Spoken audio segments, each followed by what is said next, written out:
Everyone, welcome to legal aids after college. बहुत सारे बच्चे हैं जिन्होंने अपनी प्रिपरेशन क्लैट की स्टार्ट कर दी है, एलिट की स्टार्ट कर दी है। और प्रिपरेशन के दौरान एक जो सबसे बड़ा एंड मोस्ट इम्पॉर्टेंट क्वेश्चन आता है वो ये कि मॉक्स कब से देना स्टार्ट करना है। क्योंकि जल्दी मॉक्स दे देते हैं, क्वेश्चन नहीं बनते तो पूरा का पूरा मोरल डाउन हो जाता है और पढ़ने का मन नहीं करता, राइट। तो और ऐसा लगता है कि अगर टाइम से मॉक नहीं दिए तो कहीं पीछे ना रह जाए, प्रैक्टिस कैसे डेवलप होगी। तो ये सारे क्वेश्चंस का आंसर आज का सेशन आपको दे देगा कि आपको एग्जैक्टली कब और कितने मॉक्स देने हैं, राइट।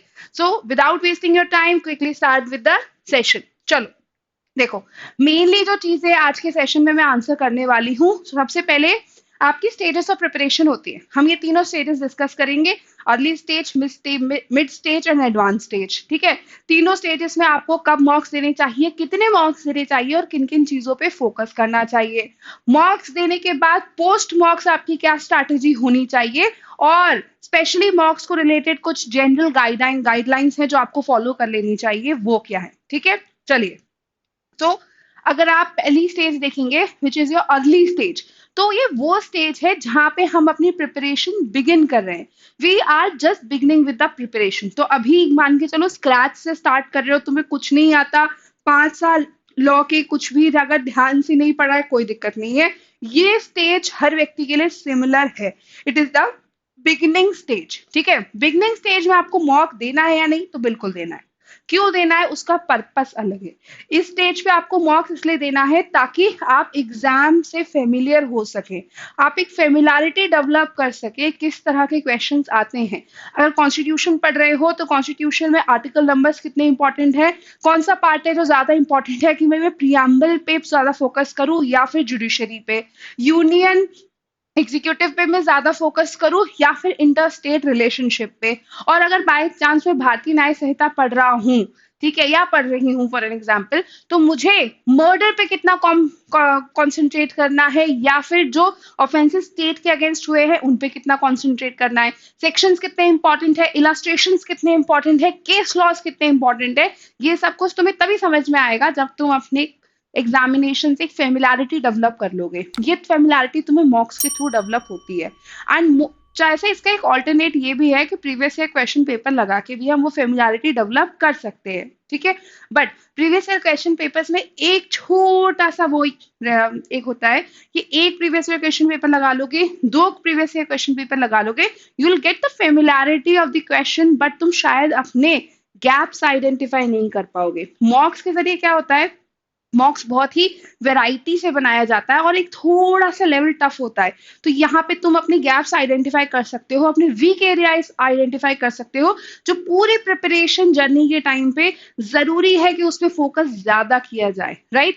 तो अपनी प्रिपरेशन स्टार्ट करने से पहले एटलीस्ट 1-2 मॉक्स जरूर लगा लेना to get the familiarity of the examination and to identify your weak areas or the gaps where you need to focus much, right? अब जो सेकंड स्टेज आती है वो स्टेज थोड़ी मेहनत के बाद आती है, यानी कि तुमने कई महीनों की प्रिपरेशन के बाद जो है अब अपना सिलेबस कंप्लीट कर लिया है, यानी कि टारगेटेड है कि भाई सितंबर मिड तक ये आपकी स्टेज आ जानी चाहिए when you are done with your syllabus once, right. Revision start नहीं हुआ है, सिलेबस सिर्फ खत्म हो गया है, ये ध्यान रखना।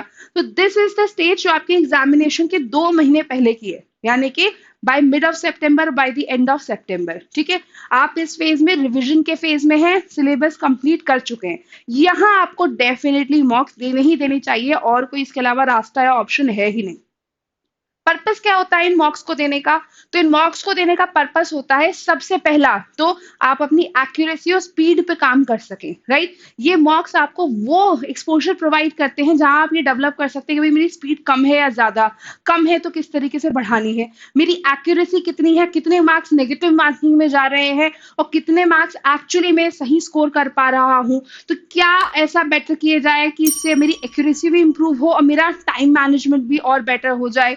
तो स्पीड और एक्यूरेसी दोनों के लिए ही मॉक्स देने चाहिए, और साथ ही साथ जो आपका स्कोर आता है वो काफी ज्यादा कॉन्फिडेंस आप में बिल्ड कर देता है और आपको आइडेंटिफाई कर लेते हो कि आप इस एग्जाम के लिए रेडी हो या नहीं। ठीक है, इन मॉक्स को देते वक्त आपको कुछ चीजों का ध्यान रखना है। ठीक है, साइड बाय साइड आपका रिवीजन तो चल ही रहा है, आप मॉक्स भी देते जा रहे हैं। आपने कॉन्स्टिट्यूशन का रिवीजन खत्म किया, आपने मॉक्स दे दिए, आपने भारतीय न्याय संहिता का रिवीजन खत्म किया, आपने मॉक्स दे दिए, तो फिर आपको पता चल गया कि भाई जो कॉन्स्टिट्यूशन मैंने खत्म किया था, इज इट इनफ और I need to more work on it, मुझे क्या ज्यादा करने की जरूरत है, रिवीजन या फिर प्रैक्टिस या फिर मेरे कंसेप्ट जो है मुझे रिविजिट करने की जरूरत है। ये मॉक्स आपको एक जो है टाइम्ड कंडीशन में देने चाहिए, यानी कि जितना टाइम आपको वहां एग्जामिनेशन में मिलेगा आपको वही टारगेट करके ये मॉक्स देने चाहिए, ताकि आप अपनी स्पीड पे काम कर सकें। और जो फ्रीक्वेंसी है वो एटलीस्ट 1 मॉक पर वीक की होनी ही होनी चाहिए। मंडे टू सैटरडे रिविजन करो, संडे मॉक दो, ये तो गांठ बांध लो कि करना ही करना है। ठीक है। मॉक के अलावा आप और बहुत सारी चीजें यूज कर सकते हो, जैसे कि प्रैक्टिस शीट, प्रैक्टिस पेपर्स, जो आपकी अल्टीमेटली स्पीड और एक्यूरेसी दोनों ही चीजों को डेवलप करने में हेल्प करेंगे। जो फोकस होना चाहिए वो होना चाहिए टाइम मैनेजमेंट पर एंड मोस्ट इंपॉर्टेंटली स्ट्रैटेजी पर, क्योंकि मॉक्स के बाद उन्हें जब एनालाइज करोगे तब पता चलेगा what are your weaker areas, what are your strength, where are the areas you need to revisit again, which are the areas जहां तुम्हें रीडिंग में प्रॉब्लम हो रही है, विच आर द एरियाज जहां पे तुम सिली मिस्टेक कर रहे हो, या विच आर द एरियाज ये जो बहुत अच्छे हैं इनको अगर ज्यादा रिविजिट नहीं भी किया तो भी you can do better in that. ये तुम्हें मॉक्स देने के बाद ही पता चलेगा, जब तुम एक वेल स्ट्रैटेजी बना पाओगे। मॉक सिर्फ देना ही नहीं है, उसके साथ साथ अपनी प्रोग्रेस भी रिकॉर्ड करनी है, from first mock to the 20th और 30th मॉक, कि फर्स्ट से लेके 30th मॉक तक तुमने अपनी प्रोग्रेस कैसी करी। और तुम्हारा टारगेट होना चाहिए कि तुम्हारा स्कोर इंप्रूव ही हो। कभी भी अनरियलिस्टिक गोल मत रखना कि पहले से दूसरे मॉक में +5 या +10 हो जाए, ये नहीं होता। तुम्हारा टारगेट होना चाहिए एटलीस्ट +2 +3 का, कि इतना तो स्कोर तुम्हारा इंप्रूव हो, ताकि धीरे धीरे जब तुमने मॉक 1 से शुरू किया है तो मॉक 20 तक आते आते तुम्हारा स्कोर काफी जो है इंप्रूव हो चुका है। राइट। इतना ही रियलिस्टिक गोल अपने पास रखो। अब सवाल ये उठता है कि इतने सारे मॉक्स मिलेंगे कहाँ, कहाँ से इतने सारे मॉक्स लेकर आए जिसे हम प्रैक्टिस कर सके। तो उसका सिर्फ एक 1 स्टेप सोल्यूशन है हमारे पास, वो है top rankers. Right. Top rankers की वेबसाइट पे जाओ, यहाँ पे ऑनलाइन कोर्सेस ओपन करो, लीगल एज आफ्टर कॉलेज आपके लिए काफी सारी अमेजिंग जो है कोर्सेस यहाँ पे लेकर आता है। उसमें से एक कोर्स है तुम्हारा क्लैट एलएलएम। क्लैट एलएलएम हर महीने नया बैच लेकर आ रहा है, और ये बैच तुम्हें काफी सारी चीजें देता है। ठीक है।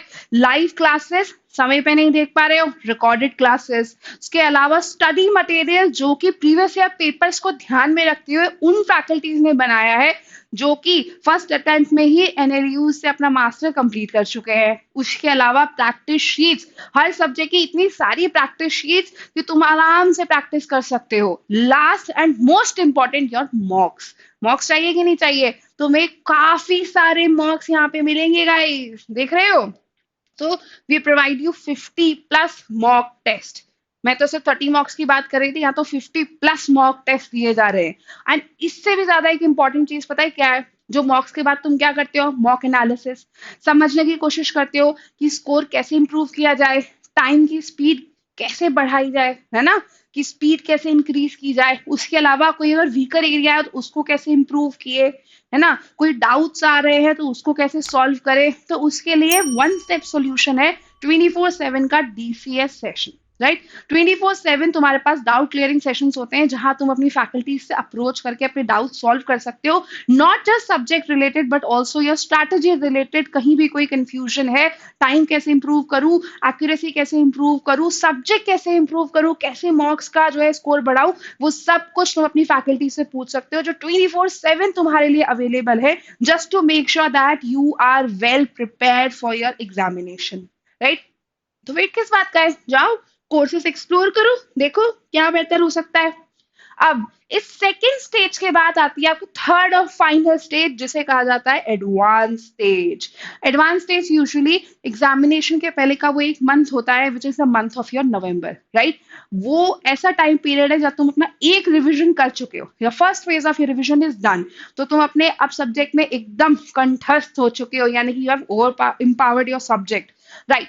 इस स्टेज में तुम्हें क्या करना है? इस स्टेज में तुम्हें प्रैक्टिस तो करना है, लेकिन not just to analyse your strength and weaknesses but also to make sure that you are prepare for the examination. तो वो परफेक्ट एनवायरमेंट रेप्लिकेट करने की कोशिश करो ये मॉक्स देते वक्त, that like you are sitting in the examination room, so that तुम्हारे अंदर वो कॉन्फिडेंस डेवलप हो और एग्जामिनेशन के एनवायरमेंट के लिए तुम प्रिपेयर हो। तुम्हारा टारगेट मॉक्स से ये होना चाहिए कि मॉक्स को देते ही तुम्हारा रिविजन हो जाए, रिविजन के बाद मॉक नहीं, रिविजन तो तुम एक बार कर चुके हो, अब मॉक्स के थ्रू तुम्हारा रिविजन हो, ये तुम्हारा टारगेट होना चाहिए। सो इनिशियल फर्स्ट 2 वीक्स में ट्राई करो कि तुम हर वीक में कम से कम 2 मॉक्स दो। लास्ट 2 वीक्स में ट्राई करो कि हर वीक में एटलीस्ट तुम 3 मॉक्स तो दे ही दो। So that means first 2 weeks में you are doing 4 mocks and last 2 weeks में you are doing 6 mocks. Target mocks of 10 to 15 कि तुम इस एक महीने में इसे कंप्लीट कर लो, राइट? तुम्हारा जो मैक्सिमम फोकस होना चाहिए इस पूरे मंथ में, the advanced stage में होना चाहिए time management and accuracy. You're done with your revision, you're done with your conceptual clarity, and you only want to focus on the time management and accuracy because boss इस बार 24 passage हैं, right? चलो, मॉक्स तो हम सभी देते हैं, मैंने भी दिए हैं, सब देते हैं। फिर टॉपर्स ऐसा क्या अलग करते हैं कि उनका मॉक्स देना फ्रूटफुल होता है और बाकियों का नहीं, तो वो जो करते हैं उसे बोलते हैं मॉक एनालिसिस। इसके बिना अगर मॉक दिया तो कोई सेंस नहीं बनता है। मॉक एनालिसिस ग्रैंड नॉर्म है, रूल है, देना ही पड़ेगा, करना ही पड़ेगा। मॉक एनालिसिस कैसे करते हैं? तो मॉक एनालिसिस करते वक्त देखो 3 तरह के क्वेश्चंस हम आंसर करते हैं। एक जो हमारे सही जाते हैं, हमें पता आते एकदम करेक्ट हो गया, अच्छी बात है, उसको साइड छोड़ दो। दूसरा वो क्वेश्चंस जिन्हें हमने आंसर तो किया था बट हमारे आंसर्स गलत निकले। तीसरे वो क्वेश्चंस जो हमें आते ही नहीं थे और नेगेटिव मार्किंग के चलते हमने उन्हें आंसर ही नहीं किया। तो जो आंसर पहले तो तुम्हारे गलत गए थे, आइडेंटिफाई द रीजन कि why they went wrong. Conceptual clarity नहीं थी, या फिर कंसेप्चुअल क्लैरिटी तो थी, उस समय याद नहीं आया क्योंकि रिविजन नहीं था, याद भी आया बट सिली मिस्टेक हो गई क्योंकि प्रैक्टिस नहीं थी। आइडेंटिफाई द रीजन कि रिविजिट करके कंसेप्चुअल क्लैरिटी लेनी है या फिर ज्यादा रिविजन करना है या फिर इसे प्रैक्टिस ज्यादा करना है। और जो अनअटेम्प्टेड आंसर्स थे तुमने अटेम्प्ट नहीं किए, वो क्यों नहीं किए? क्योंकि बिल्कुल ही नहीं आता था, कभी देखा ही नहीं, पढ़ा ही नहीं, मतलब कंसेप्चुअल क्लैरिटी की जरूरत है, या फिर तुम्हें डाउट था और नेगेटिव मार्किंग के डर से तुमने उसे छोड़ दिया है, तो that means it needs more practice, ताकि वो डाउट जो है वो क्वेश्चन पेपर में नहीं हो जिस दिन क्लैट का एग्जाम दोगे। इसलिए मॉक एनालिसिस बहुत जरूरी है। मॉक एनालिसिस के अलावा तुम्हें जो मोस्ट इंपॉर्टेंट चीज करनी है वो है अपनी परफॉर्मेंस को ट्रैक करना।